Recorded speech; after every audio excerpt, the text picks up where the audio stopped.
রোজই সকালে জল খাবারে নতুন খাবার কিছু না কিছু চাই। রোজ নতুন খাবার কি করব?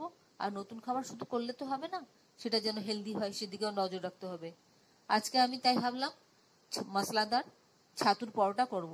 এই ছাতুর পরোটা করতে যা যা লাগবে আমি আপনাদেরকে সবকিছু বলবো। আর এই পরোটাটা করা একদম সহজ, খেতে অসাধারণ লাগে। আসুন তাহলে দেখিনি কিভাবে আমি করলাম এই মশলাদার ছাতুর পরোটা। বাই দ্য ওয়ে, আমি তন্দ্রাজ রেডির ওভেনে আপনাদের সকলকে স্বাগত। পরোটার জন্য এখানে আমি আটা নিয়ে নিলাম 1.5 কাপ, আর 1/2 কাপ ময়দা নিলাম। শুধু আটাতে পুর ভরা পরোটা ভালো হয় না, ফেটে যায়, তাই একটু ময়দা নিলাম। নিয়ে ভালো করে মিশিয়ে একটু নুন দিয়ে দিলাম স্বাদ মতো, ভালো করে মিশিয়ে নিচ্ছি। দিয়ে এরপর এর মধ্যে 1 টেবিল স্পুন মতন ময়ান দেব। 1 টেবিল স্পুন মতন ময়ান দিয়ে ভালো করে মেখে ময়ানটা একটু চেক করে নেব যে ময়ানটা ঠিক হলো কিনা। তারপর জল দিয়ে অল্প অল্প করে জল দিব আর ডোটা মাখবো।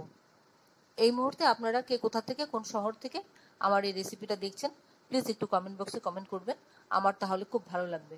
আর নতুন কোনো বন্ধু প্রথমবার আমার চ্যানেলটাকে দেখে থাকলে আপনাকে একটা বিগ হাগ জানাচ্ছি। চ্যানেলটাকে সাবস্ক্রাইব করে নেওয়ার জন্য অনুরোধ রইল। পাশে বেল আইকনটা অ্যাক্টিভেট করে নেবেন, যাতে পরবর্তী আমার সমস্ত রেসিপির নোটিফিকেশন সবার আগে আপনার কাছে এসে পৌঁছয়। আর আপনি যদি ফেসবুক থেকে দেখে থাকেন তাহলে ফলো অপশনটা ক্লিক করবেন আর একটা লাইক দেবেন, তাহলে আপনি আমার সাথে জুড়ে যাবেন। আপনি আমার সাথে জুড়ে গেলে আমার সমস্ত রেসিপির নোটিফিকেশন সবার আগে আপনার কাছে এসে পৌঁছবে। এইভাবে আমি অল্প অল্প করে জল দিয়ে ডোটা মেখে রেস্টে রাখবো। ডোটা আমার রেডি হয়ে গেল, দেখুন ঠিক এরকম হবে। এবার আমি এটাকে 15 মিনিটের জন্য রেস্টে রাখবো। ততক্ষণে আমি পুরটা রেডি করে নিচ্ছি।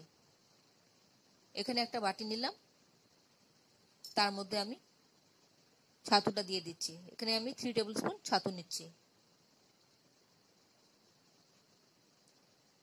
আর 1/2 টিস্পুন জিরে গুঁড়ো নিলাম, 1/2 টিস্পুন ধনে গুঁড়ো নিলাম, স্বাদ মতো নুন নিলাম, একটু শুকনো লঙ্কার গুঁড়ো নিলাম,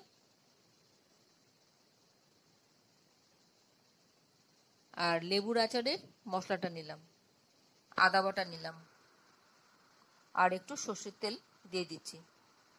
এবার সবটা ভালো করে মিশিয়ে নেব। আপনি এখানে চাইলে পেঁয়াজ দিতে পারেন, পেঁয়াজ কুচি, লঙ্কা কুচি, ধনেপাতা কুচি, আপনার যা যা খেতে ইচ্ছা করে, দিতে ইচ্ছা করে আপনি সব কিছু দিতে পারেন আপনার পছন্দ মতন। আমি এইটুকুনি দিলাম। আমি লেবুর আচার দিলাম, আপনি চাইলে আমের আচার দিতে পারেন। একটা টক দেবেন বা লেবু রসও দিতে পারেন, আপনার যেটা ইচ্ছা হয় সেটা দিয়ে নেবেন। এবার একটু করে জল নেব আর একটু হালকা করে একটা মন্ড মতন তৈরি করব,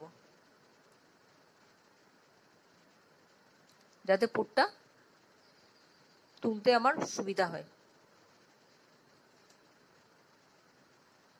এভাবে অল্প অল্প করে জল দিয়ে পুরটা রেডি করে নিচ্ছি। 15 মিনিট হয়ে গেছে, আমার ডোটা রেডি হয়ে গেছে। এবার লেচি কেটে নিয়েছি, সারফেসে একটু আটা ছড়িয়ে দিলাম, দিয়ে একটা করে লেচি বেলে নিচ্ছি। আমি হাফ বেলবো লেচিটা, পুরোপুরি বেলবো না কিন্তু। হাফ বেলে তারপর এর মধ্যে আমি পুর ভরে নেব। পুর ভরে তারপর মুখটা বন্ধ করে আমি বেলবো। এবার এর মধ্যে আমি পুর দিয়ে দিচ্ছি পরিমাণ মতন।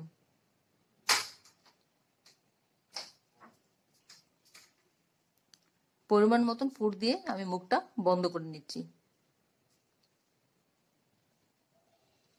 আমি আপনাদেরকে দুরকম ভাবে পুর ভরা দেখিয়ে দেব।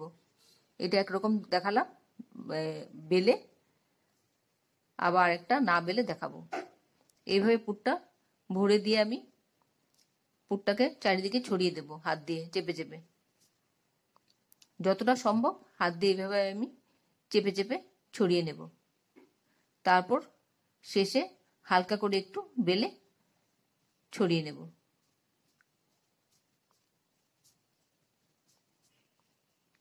এইভাবে হালকা করে এবার বেলে নিচ্ছি।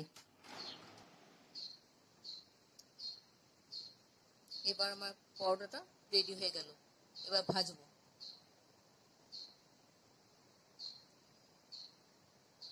একটা প্যান বসিয়ে দিয়েছি ওভেনে, বসিয়ে দিয়ে 1 টিস্পুন মতো রিফাইন তেল দিয়ে দিয়েছি। দিয়ে তেলটা একটু ছড়িয়ে দিচ্ছি, একটু গরম হলে পরে পরোটাটা এর মধ্যে দিয়ে দিলাম। ফ্লেমটা আমি মিডিয়াম রেখেছি। মিডিয়াম রেখে পরোটাটা ভাজছি। এবার একটু উল্টে দিলাম ওই দিকটা, যাতে ওই দিকটার মধ্যে একটু তেল লেগে যায়। যতটা কম তেলে ভাজা যায় চেষ্টা করছি। হেলদি করার জন্য আমি মিনিমাম তেলটুকু আমি ব্যবহার করলাম। একটা পরোটা আমার হয়ে গেছে, এবার আরেকটা ভাজবো। এবার এর মধ্যে আমি কোনো তেল দিইনি, তেল ছাড়াই আমি পরোটাটা বসিয়ে দিলাম। আরেকটা রকমের দেখুন আমি কিভাবে পুরটা ভরছি। হাত দিয়ে ডোটাকে ছড়িয়ে নিলাম, বাটির মতন করে নিলাম, করে নিয়ে পুরটা দিয়ে দিচ্ছি।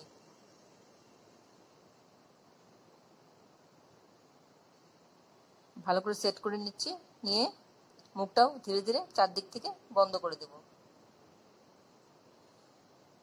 মুখটা চারদিক থেকে বন্ধ করে এক গোল শেপ তৈরি করে নিচ্ছি। এবার হাত দিয়ে আস্তে আস্তে করে পুরটাকে ছড়িয়ে দিচ্ছি। যতটা সম্ভব হাত দিয়ে এইভাবে করব, যাতে পুরটা চারিদিকে ছড়িয়ে যায়। আস্তে আস্তে এইভাবে চেপে চেপে ছড়িয়ে নিচ্ছি। এইভাবে করলে পরোটাটা ফেটে যায় না আর পুরটা চারিদিকে ছড়িয়ে যায়। তারপর আস্তে আস্তে করে একটু বেলে নিচ্ছি। দেখুন আমার পরোটা কিন্তু একদম ফাটেনি।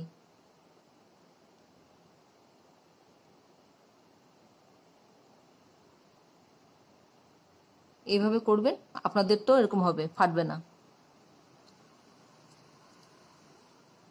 আপনারা যারা এখনো পর্যন্ত আমার চ্যানেলটাকে সাবস্ক্রাইব করেননি, ঝটপট সাবস্ক্রাইব করে নিন।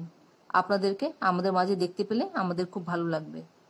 দেখুন আরেকটা পরোটা আমার রেডি হয়ে গেল।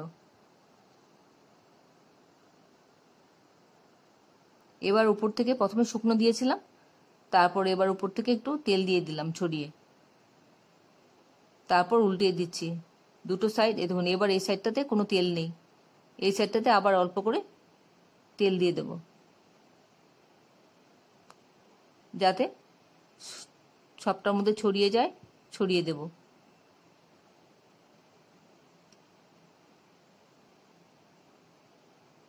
প্রথমে শুকনো করে ভেজে নেবেন, তারপর করবেন, তাতে কম তেলে ভাজা হয়।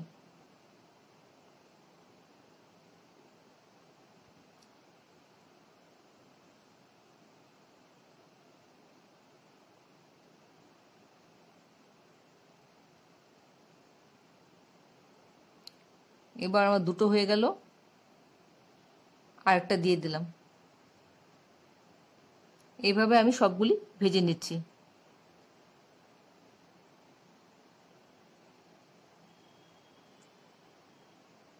আমার 4টা পরোটা রেডি হয়ে গেল।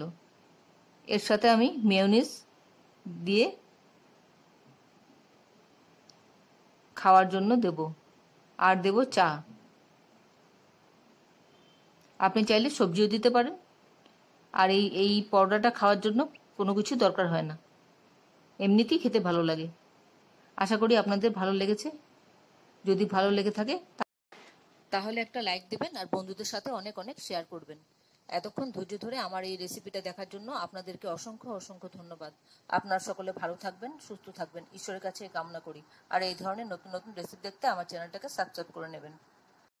আপনাদের যদি কোনো প্রশ্ন থাকে আমার এই রেসিপি সম্পর্কে কমেন্টসে জানিয়ে দেবেন, আমি আপনাদের প্রশ্নের উত্তর দিয়ে দেব। তাহলে ভিডিওটা আজকে এখানে শেষ করছি। আবার দেখা হবে আপনাদের সাথে পরবর্তী অন্য কোনো এক রেসিপিতে। ভালো থাকবেন সবাই, নিজের খেয়াল রাখবেন, বাড়ির সবার খেয়াল রাখবেন। নমস্কার।